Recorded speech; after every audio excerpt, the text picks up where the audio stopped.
Fueled by Donut Country and McDonald's on 1019, 100.5, 1450, WGNSSports.com, and BigGTV. The Coachy Show is brought to you by Rick's Barbecue, serving up best smoked barbecue ribs and many local favorites on Warrior Drive. Locally operated by Anne Marie Brents and the Lanning family. And this morning we welcome in Smyrna head coach Matt Williams. How are you doing this morning, Coach? Doing all right. How are you? Doing good. The Bulldogs coming off a Week 7 loss 31-13 to Riverdale. A really hard-fought contest, and it's always a rivalry when you play Riverdale. Yeah, I mean, it's a game we played, last number of years when we weren't in that region. And, it's always a good game, good crowd. And, I think we did a really good job for the first 24 minutes. And, unfortunately, it came out the second half and didn't do the things we needed to do to win a football game. But, credit to Riverdale. I think they did. They made adjustments and were able to make some plays in the second half. And we just didn't do a good enough job in the second half to win, and something we can learn from. Yeah, and got up 10-0 on the over at Riverdale, and that's a great start. And had a lot of confidence going into that game. Yeah, well, I mean, they were actually up on us. We had to sort of battle back, tied up 10-10, and Score Weathers. I thought A.J. Jackson sort of got thrown in the starting role Monday. We practiced Sunday and had some circumstances where he needed to be the starter, and so. He started preparing for that on Monday on a short week, and I thought with a short week, credit to A.J., I thought he did a wonderful job, step up for his teammates, and thought he made some really good throws the first half, and Score Weathers made a couple big plays in the passing game, and Yanni Browse had a couple good catches, and,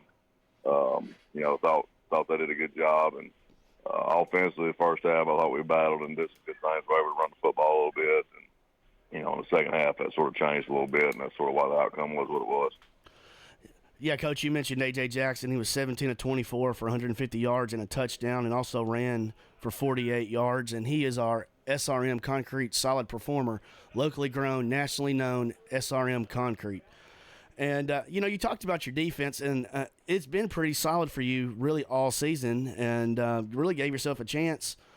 Just didn't get it done in late in the game Thursday night. No, I mean, they found some things second half, and I didn't think our secondary played as good as they have in some other ball games, and credit to them again. They were able to. Their quarterback's a good player.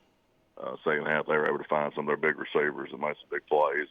And I think that was the biggest difference in the ball game. We had a couple big plays, but they sort of made us drive the football there in the second half, and we gave them big chunk plays and chunk touchdowns, and that's not a good form on the road in our region. So we've got to find a way in the secondary to do better and to play better. And, I know we'll come back to work this week and rectify those things and make them better.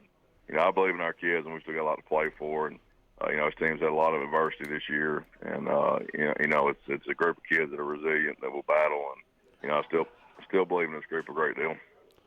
Yeah, Coach, and you talked about that a little bit, but, I mean, everything's right out in front of you. You control your own destiny. You're 3-4 overall, 1-3 in region play, but everything is right there in front of you.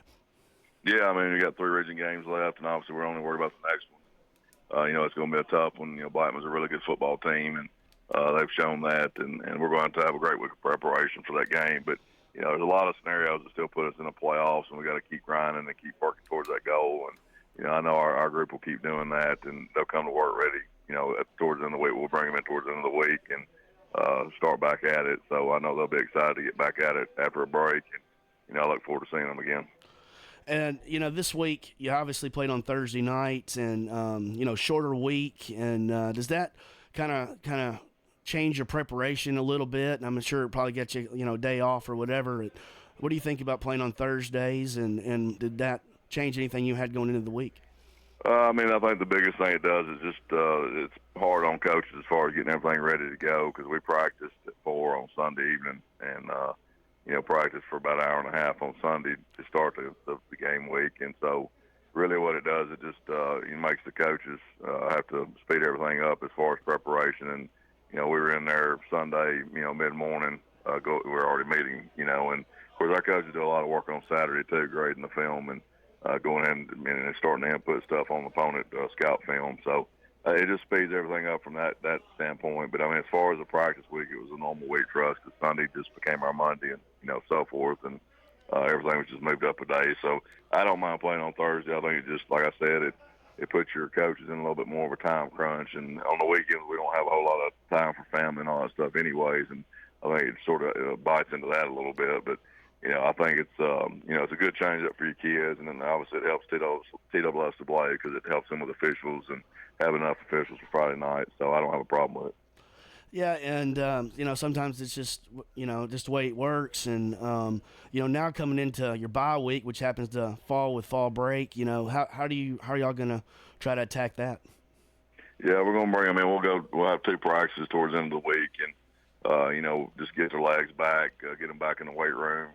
We'll probably go out and just shorts and helmets, and just work on fundamentals, and just work on our base offense, base defense against base looks, and not really start preparing too hard for anybody, but just basically getting them back in and getting their legs back, and working on fundamentals. I think is the biggest thing for us, and we'll have a lift or 2 in there to get their get them back in the weight room. And I've treated it a lot of different ways. We've done it before. We practiced 3 days during that week, and we've done it where we didn't practice any. But I felt like last year, coming off the bye week, I didn't think we played very well. So we're going to bring them in a couple of days towards the end of the week.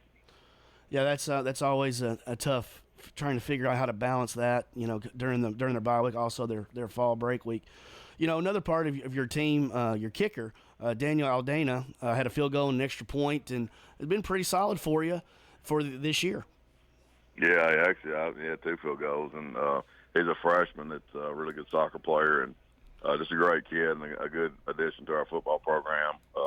He's sometimes it's sort of a delicate balance when you get a soccer player to be your kicker because, obviously their number one thing is going to be that soccer, travel soccer. But I think Daniel's really, really bought into the football side of things. And, I think he's just as committed to football as he is soccer. And, it's a great young man we're excited about, and we look forward to having him for another 3 years after this. And I think he can become one of the better ones in the area, and just a good kid with a special leg. And I think as he grows and gets stronger through the weight room, I think he's really going to be a really good kicker. Yeah, and it's always good to have 3 more years of a kicker. That's really something to look forward to down the road. Defensively, Dalen Sanders had 5 tackles and a fumble recovery for you on Thursday night. And talk a little bit about Dalen. Yeah, Dalen's a special kid, special player. He's a leader. He's a kid that, when I watched him when he was at Rocky Fork Middle, you could tell just had a special knack for leadership, and he was the guy calling the guys up at halftime and talking to them.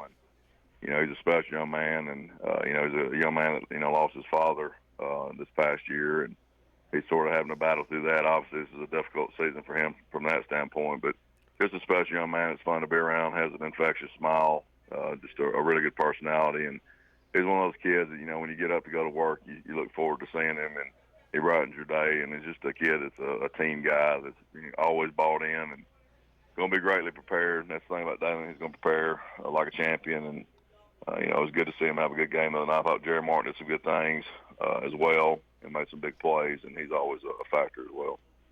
Yeah, your defense has been really solid all season, and just going to get better as we get ready down the stretch here. Coach, what do you do talking to your team about, possibility of the stretch run right here? You really control, like I said, your playoff chances, and how do you address that with your group? Yeah, we talk about, what we talk about the first year. I always talk about breaking the season down into 3 parts. You get the first 5, second 5, and of course you got the playoff 5. Right now in our second 5, we're 1-1, and you just got to try to finish the best you can that second 5, and obviously the next one's the most important one. And our kids are competitors, and they want to obviously not just get in the playoffs; they want to make a playoff run. And we've got a team that's learning to play. We got we're a very junior heavy team. Had a few that played as sophomores last year, but have a lot that are getting their first Friday night experience this year. And I think it's we knew coming back in this region, and I told everybody this, it was going to be sort of a growth year, and a year where we sort of grow up, and that sort of turned out to be what has happened. And we put ourselves behind the 8 ball a little bit too. There were games early in the year we felt like that we're sort of kicking ourselves that we didn't win the football games. There was 2 in particular. We lost 2 games by 4 points. One of those was a region ball game. And if you don't do those things, you're in a different position right now. So we are what we are, and we've earned that, so we've got to battle out of that hole a little bit. And, I think we've got a good football team. I think we've just got to do some little things and learn how to put games away and how to be consistently competitive in the second half after playing a good first half and being more consistent in that.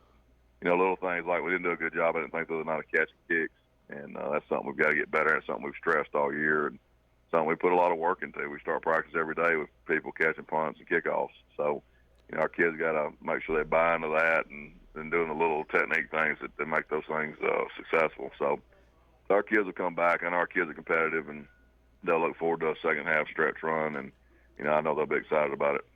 Well, we appreciate it, Coach, and good luck, and have a good little fall break, a little rest, and rest up, and get ready for your next game on October 17th against Blackman. Appreciate it, Coach. All right, I'll do it. Yeah, thank y'all for having me. Y'all have a good one. All right, Coach. The Coach's Show is brought to you by the law offices of John Day, providing superior legal representation to injury victims and their families. Find out more at johndaylegal.com.